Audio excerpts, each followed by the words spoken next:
5 games left, and every one of them a knockout playoff game. I'm Glenn Crooks, and this is NYCFC Views. Turn up your volume. Because you're about to listen to The Sick Podcast. NYCFC Views. Collins approaches the shot, and New York City wins the first MLS Cup on their first try, and they're going crazy. Tiene tiro y gol! Gol! New York City es el campeón de Major League Soccer. The sickest New York City FC podcast. It's gonna be sick. I'm Glenn, and there he is, Roberto Abramowitz. We do your English and Spanish radio commentary on the New York City FC network. So that means we saw the Hudson River Derby, and a thriller it was. I had made a prediction 0-0, which you couldn't. No.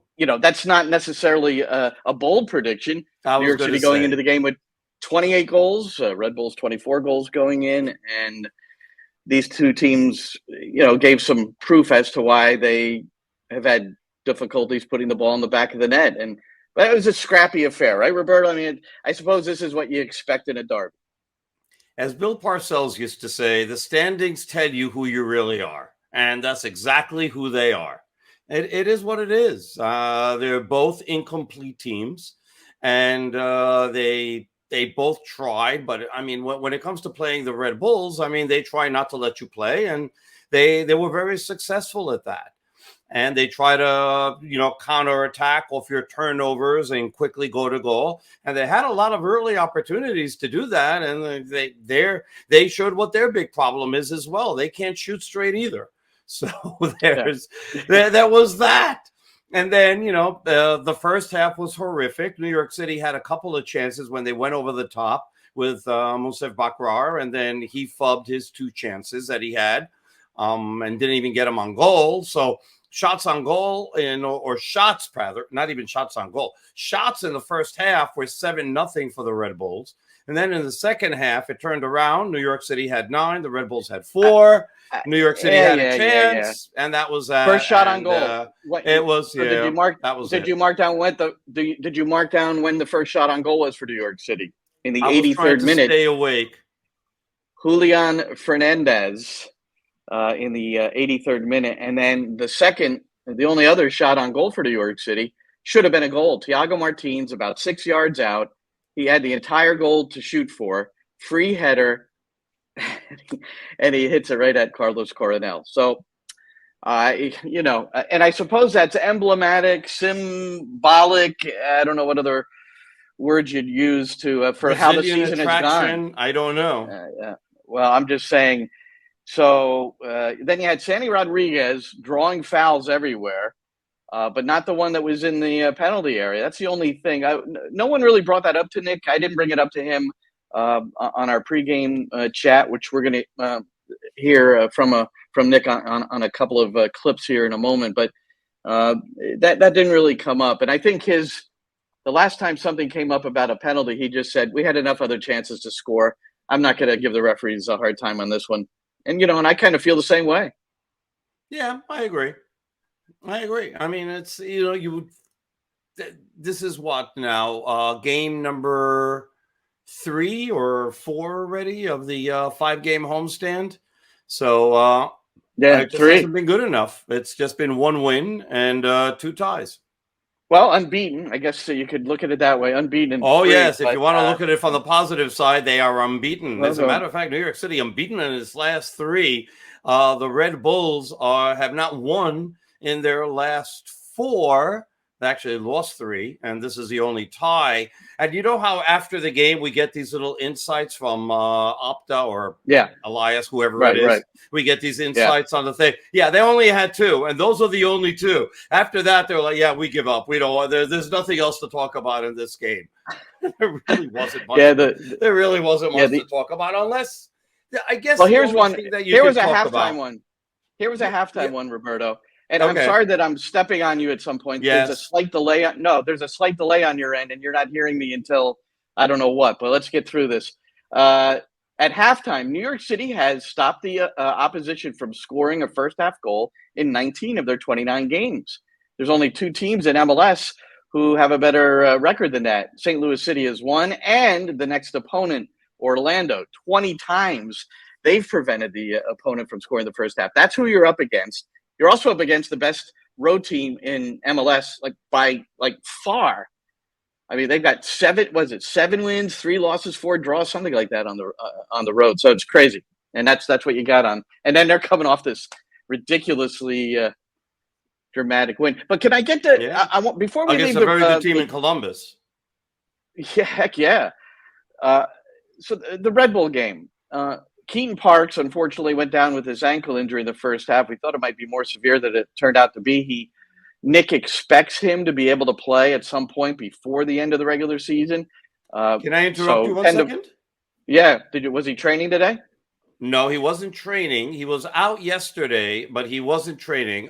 He didn't train today, but I did run into him at the training center, and he was very, very relieved to see that the injury really isn't that severe. It's not a high ankle sprain. It's an ankle sprain. And when you get an ankle sprain, you have ligament damage. And he does have slightly torn ligaments, but it's not severe. So he expects that he'll be able to come back before the end of the season. So that's really, really good news. It wasn't like a Nick Chubb situation last night. That was just like a horrific injury that we saw on Monday Night Football. So it was really bad the way he fell. Didn't see it. And the way he twisted. Don't go look for it. The way he, jumped for a ball, he fell. He doesn't know if he stepped on somebody or not because, that sort of thing can happen in the penalty box. Like it happens a lot in basketball when people go up for rebounds. And but he twisted it really, really bad. He said it really hurt. And but he's very relieved to feel that to see that there was no real major damage. So it's really good news. Happy to hear it. So this happens in the first half, so fairly early in the match, and New York City's generating nothing. I mean, they're not getting anywhere near the Red Bull goal. So the substitution was Alfredo Morales for Keaton Parks. So a like for like, or actually a more defensive player than a Keaton Parks in a match that, to me, you have to win, and you're not getting anywhere near the goal. So here's the first clip I'll play from my interview with Nick, which will be part of the pregame show coming up on Wednesday at that's tomorrow, by the way. That is tomorrow, by the way. But run this one, Sammy. The time was Alfredo Morales for Keaton. You had the option maybe to go with a more attacking player, and at that point of the game, really hadn't been close to goal. Did you ponder that at all? And what led to the decision of Alfredo instead of maybe a Ledesma? I think it was like for like, really. I think, of course, we consider whether we go with an offensive player. We can bring Santi inside and bring on a winger. We can bring Richie Ledesma on. But I think we knew that Red Bull, the one area that we would have to contain Red Bull would be second balls. And I wanted to be really strong and really dominant in the middle of the field, because if we can take that element away, we then have the opportunity to play. So we went with Alfredo Morales, which I thought we dealt with the second ball really well. It just meant we had maybe one less attacking player on the field. And we'll take that into consideration moving forwards now with Keaton out, is who is his replacement. Is it Richie Ledesma or Santi, which allows us to bring a winger, a Talas Magno or Julio Fernandez in? Or is it an Alfredo Morales to keep us solid in the middle of the field? And those are ongoing conversations. So let me ask you this, Glenn. Let me ask you this. At the beginning, he said it's a like for like, right? And then at the end, he confessed that it wasn't really like for like, because he was more defensive to try to control second balls as opposed to using somebody more offensive, which is Richie Ledesma, right? And Parks is really an offensive player more than a defensive player, especially in that setup of three. Just an or Richie Ledesma, or moving Santi Rodriguez inside and bringing on a winger, maybe a Fernandez earlier, or maybe a Tyler Spagno. But go ahead. Yeah, so my point being is that with the team having a hard time generating offense at that point in the game, which they did much better in the second half. But at that point in the game, having a hard time generating offense when they need to win this game, right? This is a must-win game, the way it was set up. I was sort of surprised that he didn't go in with Ledesma to try to generate some more offense because they need to win the game. Then you can't do that without scoring goals. So I was sort of surprised that he didn't do that, and frankly disappointed that he didn't do that. And, but I guess it was more of he thought that he would be able to generate more offense by getting the ball more, which is why he brought Morales in as opposed to Richie. Well, but that was the original game plan, is second balls. That's why I had the three midfielders in there. Really, Perea is not an attacking midfielder, really. I mean, he can get forward. Parks is not a 10.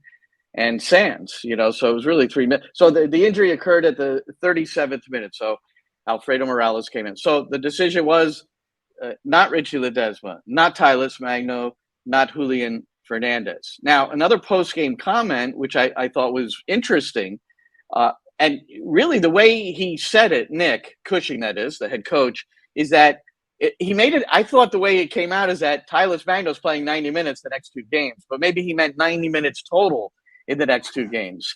I'm not sure. Regardless, Sammy, run this one about Magno. That you said afterwards, just suggesting, you didn't make any guarantees, but that we were going to see more of Tylus Magno in the next couple of games. Do you still feel that way? Yeah, I think if he doesn't start, he will come into the game. He's training incredibly well. He's really working for the team. I think, we have to consider, do we put him in as a number 9? Can we play him with Monsef almost as, we're in the position we've seen him in before, which is playing off the left and coming inside? With the injuries that we have, it means that you're probably going to look at more offensive subs. Matti Pellegrini is out, so it opens up opportunities for guys like Tylus Magno, Julio Fernandez to come in, Andres Yasin to come in. So, yeah, I think, and when guys are training well, you almost feel, you have to repay them with starts in games. So, Magno, the 9, the wing, so it almost seems like he's, a second half sub again. Seemed like a lock, did it? Yeah, no, it didn't seem like 45 minutes or 90.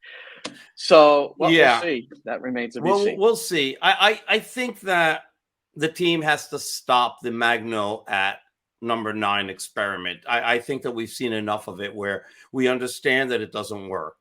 And it's not for the lack of trying. I think that at this point, you've got to consider him as somebody who's got to play the left wing and stay there. And maybe that's going to revitalize him, because at the end of the day, as we look at this team, he is still probably your most talented attacker. And I think that if you can unlock him, then you're going to be able to score goals where this team or at least create much better chances to score goals, which is what this team needs most at this point. We still have to go back to April 22nd against FC Dallas at Citi Field is the last goal that Tylus Magno has scored. And that his lack of production compared to last year is something that is eye-opening. And we understand the circumstances. He's not surrounded by the same amount of quality as he was last year. And he himself has been playing in a position that's not really his. So part of the blame lies on him. And part of the reason that he's not scoring is because they try to do something with him that it didn't work. And, maybe it eventually will. If we remember with Tati didn't, the first time that they moved him to center forward, it didn't, he didn't become a goal scorer. It took a while. It took him almost 3 years to become a goal scorer, right? So we've got to take that into consideration. But I think that if you're going to get the most out of Tylus Magno, I think you've got to play him at his position. And maybe from the start of the game and just let him go.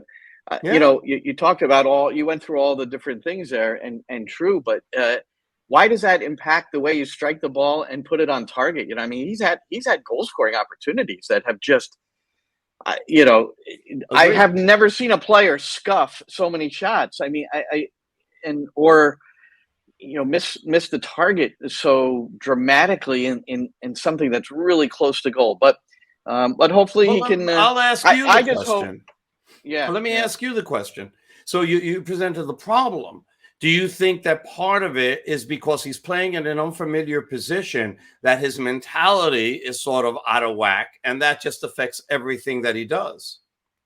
Sure. Yeah, I think goal scoring is, I don't know what percentage it is, confidence and and quote unquote arrogance, because I think that's not quite the word, but that's where you got to be. When you're a goal scorer, you got to be like, yeah, get me the ball. It's going in the back of the net. Didn't go that time? No problem. Next time I get it, it's going in.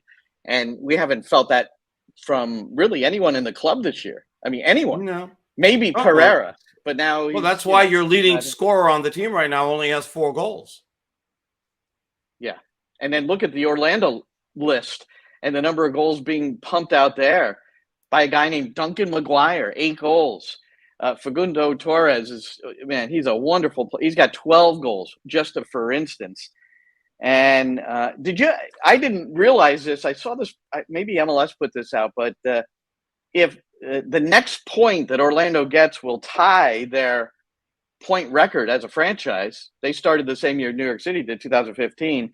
And if they happen to win on Wednesday night against New York City, they will eclipse that, and that'll be the best season they've ever had. Plus, I think if they win, it clinches a playoff spot, or it comes close to it. Maybe something else has to happen, but it's close. Yeah. I mean, it's going to happen, right? So, I mean, we already know 7 of the teams that are going to be there from Nashville on up. I mean, that's a lock. The only 2 spots that are in question are Montreal and DC United, and everybody else who's chasing them. So, everybody else is just a matter of where they play, but they're going to be in. Nobody's catching Nashville. So no, they're on 40 points, and they've got a couple of games at hand on New York City too. 5 games left. It's just and you talk about Orlando, and it's Oscar Pereira, and he's made a lot of difference in Orlando didn't make the playoffs last year, Roberto, and look where they are now. Exactly. And so that's the thing, right? And so one of the things that Nick Cushing said to you, because I was listening in on your conversation, by the way, I don't know if you knew this, but I was definitely there spying in. I know you're always notes and you're always and there everything. in some manner, Roberto. Yeah, whether it's. But I mean, he addressed that, right? I mean, he addressed the fact that last year was a difficult year with a very young team. And then this year, between the youth and obviously finding goal scorers, turns out that's important. They've been able to put it all together. Yeah. So, and with a process. And, when Nick was saying that, it almost, it kind of, it made me feel like, well, look, we've got a process going on here with young players. We still need to get more players in. And obviously, New York City there's a decent chance they're not going to make the postseason. So it's almost like, listen, there's parallels here. I know Nick, no matter how it all ends, he's gonna want to come back and try to right the ship. And, absolutely. And with some,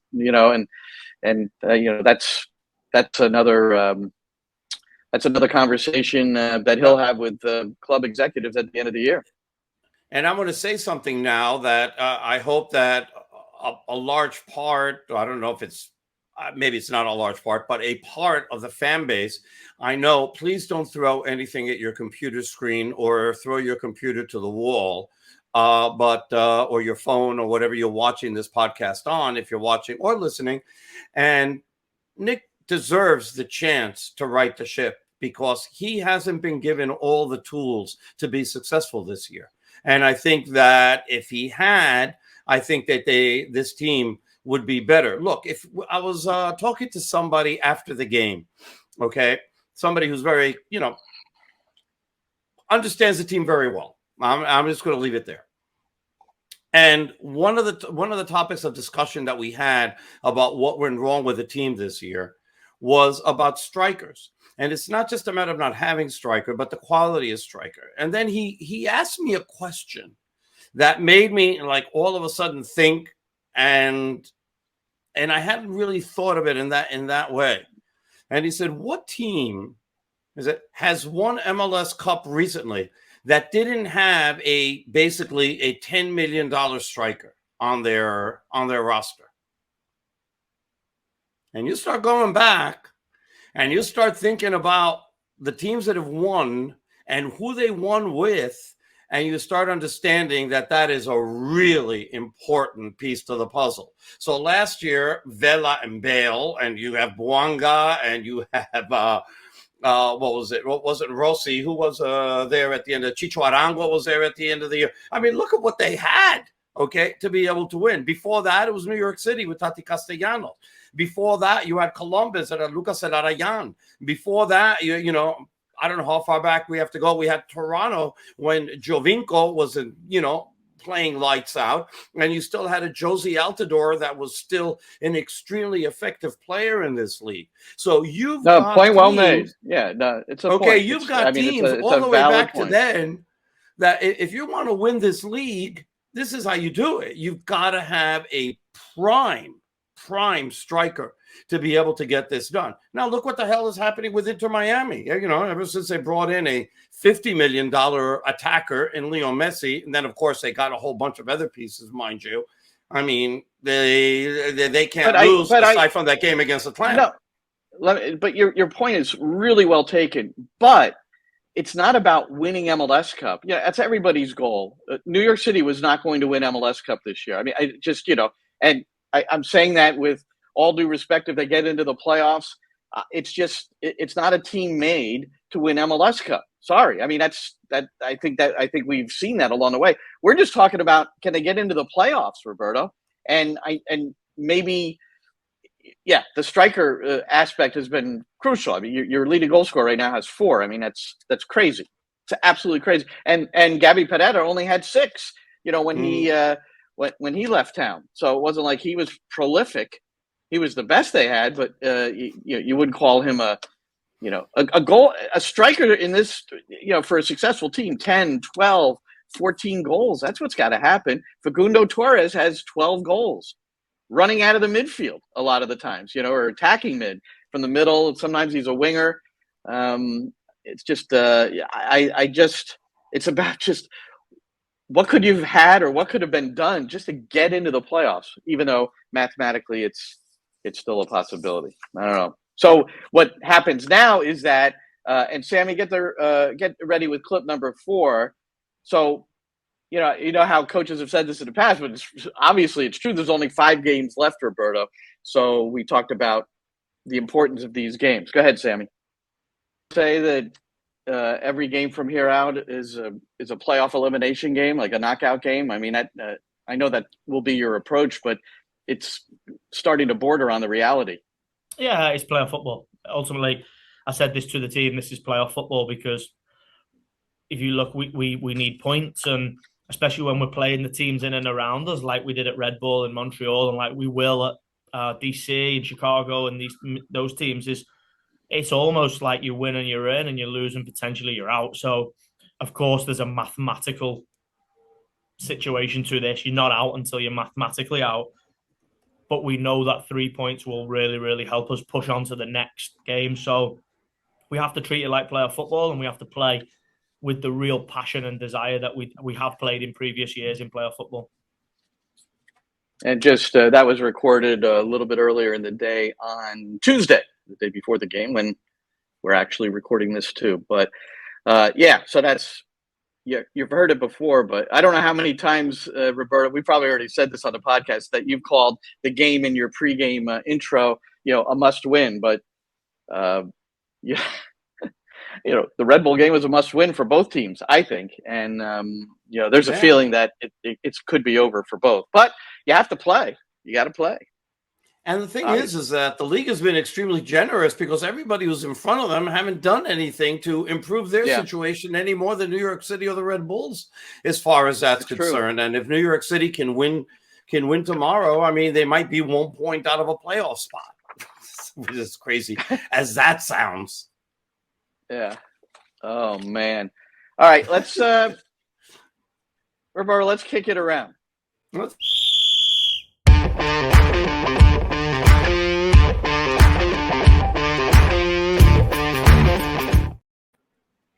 Now, I think before we leave the Hudson River Derby, and I found this to be an amazing story. So people may not care that are watching this soccer podcast, but so Hudson River Derby, and there's a guy that swam the length of the Hudson, 315 miles. There he is passing the Statue of Liberty. His name is Lewis Pugh. He's 53 years old. He's from Plymouth, England. And there he is celebrating the end of his trip. This was just the other day. It might have been the morning of the Derby or the day before. I can't quite remember. But he said, rivers are the arteries of our planet. And he's trying to create awareness to keep our rivers clean. And he's, and we kidded about the Hudson River, what he might have run into along the way, but especially as he got into the 5 boroughs. But I just it's a nuclear plant that's up there past Yonkers. That's the one you have to worry about because the owners that are commissioned to decommission that plant, basically, and to take it apart because we had a nuclear reactor right there, wanted to dump all the radioactive waste into the Hudson, and thankfully the governor of New York said, no, you got to go spend the money and truck it out of there. So thank goodness, because we didn't need all that radioactive waste into the water so they can save some money, and make more profits. That's not cool. So it starts way up there in the Adirondacks, which you've been up there, haven't you, Roberto? It's a beautiful part of the world. Yes, I have. And I've been all the way up to Niagara Falls. So I don't know if that's the Hudson or not. That goes all the way up there. I don't know. So, but I'm not sure. I haven't really done all the geography up there. It was just announced officially. I had found out this morning for sure too. Tab Ramos is back on the MLS scene. He's going to be an assistant with the New England Revolution the rest of their way. That mess up there, he's going to try to help get them through. And then Tab wants to get back into it, and you have to be managing or at least helping or be with a team. And remember, he started with the Red Bulls. And it's possible they'll have a managerial opening, and you just wonder how what he might be targeting along the way, and all those kinds of things aren't going to be decided till the end of the year anyway. Miles Joseph replaced Gio Savadese out in Portland, and he's got 3 wins and a draw in the 4 matches that he's led the team. So Miles getting it done in what again is a very tough situation. They're close, he and Gio, and. But it's worked out. Sometimes a change works. It's just the thing was, and maybe it's changed for him. But when he was here, and then we've run into him at different times since then, he never really expressed a great interest in being a head coach. There are some guys, and at that point, and it may have changed, that some guys prefer to be the guy behind the guy and doing all that work and not having to deal with the, with the stresses and everything that you need to be as a head coach. So maybe things have changed now, and maybe he is interested. And if he is, then I hope he gets a shot to keep the job, because he's a hell of a guy, and he's very, very bright. And I'd like to see him succeed and do well. He definitely deserves a chance if that's what he wants to do.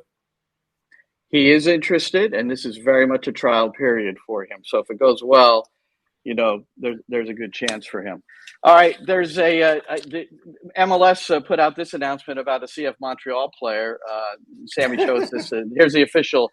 Yes. So it's very simple. Following an investigation, Matko Miljevic engaging in conduct detrimental to the league and violating his standard player agreement. So there's no detail there. But there's a lot of detail. This is one of the craziest stories. I'm just going to read some stuff here. Then, Roberto, I'll seek your comment along the way. So this is Miljevic, 8 games and 124 minutes this year for CF Montreal. He's a Boca Juniors Academy product, came from Argentina football in 2021. Played every league match. It says he played 35 league matches. I don't know how that could be. There's only 34 in the regular year. 8 starts, Well, I'm assuming all those matches were with MLS. Maybe not. Maybe it was with the local, the local beer league too. Because here's the story. So this guy didn't have. He was, his playing time was really down. So this is per Dans les Coulisses, which, by the way, is a website run by a guy who does a podcast, a sick podcast, Roberto, a guy named Max Truman. And he and Tony Marinaro broke the story. And here's the story, all right? He had a friend playing in a league called Ligue Québécoise de Soccer Calceto, known as a local amateur league, QCSL. And it's in Montreal, in the suburbs. And he was asked to play by this friend. And so what he did, he changed his name. But Roberto, he changed his name. He kept it Matko and then Miljevic. So it's almost like the same name. So he changed his name, but like very close. So, and then it lists he performed very well. 3 games, 6 goals, 2 assists. But he did pad the stats with a 5-goal performance against Bayer Neverlusen.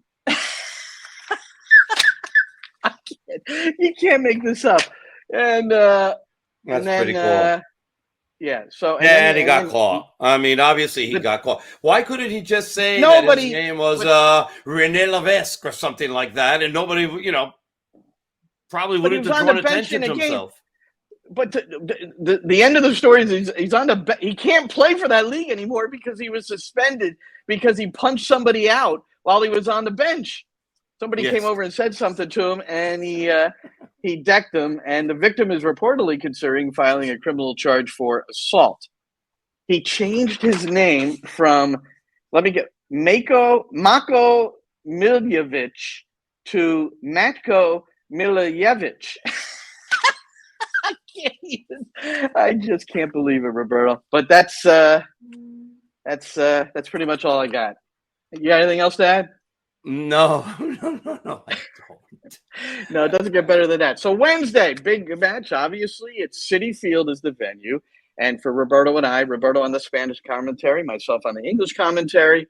It begins at 7:15 with our pregame show, and sync up the video with the audio so you can listen to your hometown call on Apple. Since it's a home game, the English is available on the drop down. For Roberto, you got to freeze it, wait for his audio to catch up, and then hit play. No, the other way around. The other way around. You got you've got to freeze up and wait for the video to catch up. We're way ahead of the video. It happens both ways. I've had somebody at home do it the other way. So we have Thiago Martins in our pregame show. You have Nick Cushing. We have Thiago Martins. So looking forward to playing that for everybody. Had some very interesting things to say.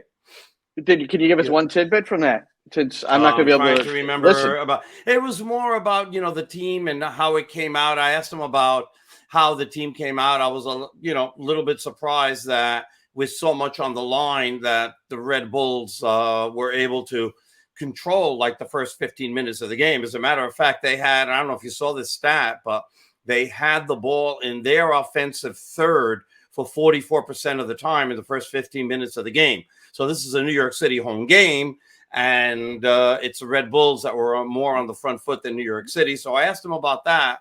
And, he just said it was a difficult game and it was all about winning second balls and things like that and going over the top and, all the normal things that people say when they play the Red Bulls, because they just try to muddy up the game as much as they can. But we talked about the mentality of the team, the mentality of the group and how it's together. And, despite the fact that it's been a very difficult year for the club, how that's been able to be held together. And he says, sometimes we have our arguments and we have our fights and things, but, all in all, this group gets along very, very well and we're all pulling for each other. So, and it's a very, very good group, which is one of the things that, David Lee, Nick Cushing, and all the coaches behind them have always strived for, to have that type of positive mentality that you don't have somebody in the locker room who's an idiot who's going to blow up the locker room for you. So it was Nothing along about those lines. Nothing about his goal scoring opportunity at the death. I don't actually. I have such a bad memory. I don't even know if I asked him about that, but it was what he called. Well, I mean, we saw it. Right. You know, he hit it at his compatriot. That he did. That he did. Well, actually, his compatriot now plays for Paraguay. So there. How about that? And well, he was barely tested. Was Coronel in the match against New York City FC? Well, Roberto, good stuff. Hope everybody will tune in, and we will likely be back with you after Friday's training session. Roberto, we haven't really discussed this yet, but maybe we'll be there. Yeah, we'll figure it out. One of those, we'll see. Right? It's Friday that they'll have. Yeah, because then the game on Saturday at. Well, they've already announced. Yeah, there's going to be training Friday, so we'll go up there. Right. Okay. So, but then there's a game on Saturday against Toronto and Red Bull Arena, and they have all sorts of discounts for this. So, if you're interested in going to the game and you want to save some money, I mean, New York City had all sorts of things going on. I even saw something about possible free tickets. I think maybe I misread it. I'm not sure. Go check your emails if you're a season ticket holder. You got to be certain what it is, and if not, go check the Red Bull, the New York City website, and see what's there. And the only and so that's that. And then we have to see where they're playing the last game of the year. But I have a feeling that last game is coming back to New York City. I've been saying this all along because the Yankees are getting eliminated, the Mets are getting eliminated, and to me, you know, that last game which is going to be against the Fire, and that's going to be a 6:00 game on decision day. That's going to be played at either Citi Field or Yankee Stadium. There's no way in hell they're playing that in Red Bull Arena if one of those two stadiums is available. My guess, we'll see what happens. All right, man. Well, good chatting. Thanks for joining us, everybody. For Roberto Abramowitz, I'm Glenn Crooks. This is NYCFC Views. And that's a wrap. Hope you don't miss us too much until next time. Follow the Sick Podcast NYCFC Views on YouTube, Instagram, Facebook, Google Play, and Apple Podcasts.